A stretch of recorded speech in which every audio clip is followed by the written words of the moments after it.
Close to the Great Bath, there was a granary. Possibly it was a granary, and it has been interpreted universally by all the scholars that this was a granary, and this whole area is called the granary complex. Right?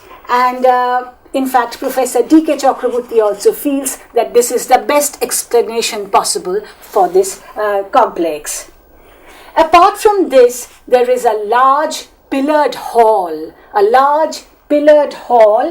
and it has also again received different interpretations from historians. It has been interpreted as sometimes as an assembly hall, something like a town hall or an assembly hall, and sometimes as a market hall also.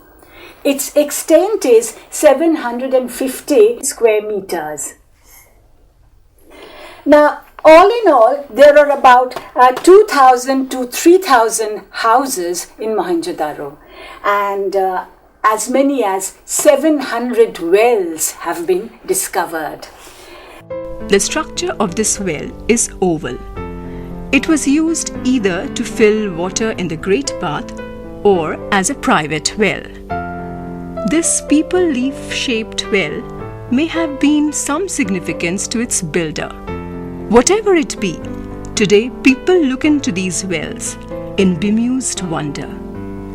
Maybe they hide within them secrets that are yet to be known. Excavations have left the walls of the well exposed.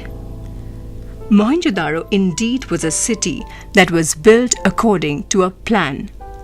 A lot of organization and labor must have gone into building such a complex city.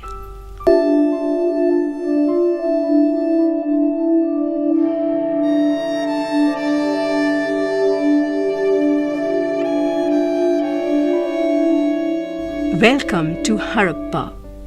This is an artist's rendition of how Harappa would have been a few millennia ago.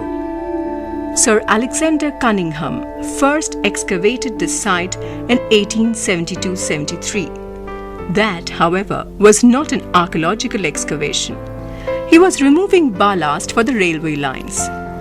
The most important thing that he treasured was this seal. It was Rai Bahadur Dairam Sahni who did extensive archaeological excavations in 1920.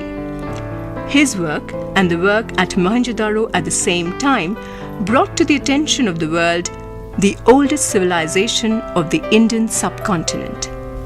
Harappa was probably smaller than Mohenjo-daro, but it was built in the same planned manner.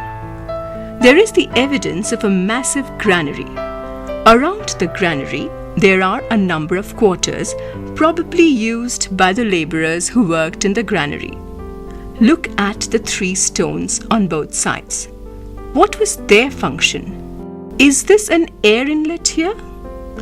Mortimer Wheeler calls this area the granary complex. He came to this conclusion on the basis of burnt-out grains found in this site. However, Jonathan Kenoyer does not agree with this view. In his book entitled Ancient Cities of the Indus Valley Civilization, he says that the evidence of burnt grains or other articles associated with a granary is not sufficient to conclude that this indeed was a granary. Then, what was this site? He of course does not state what it could be, but he is against this idea of calling it a granary complex. Ma'am, will you please repeat the year of publishing his book? He published his book in 1998.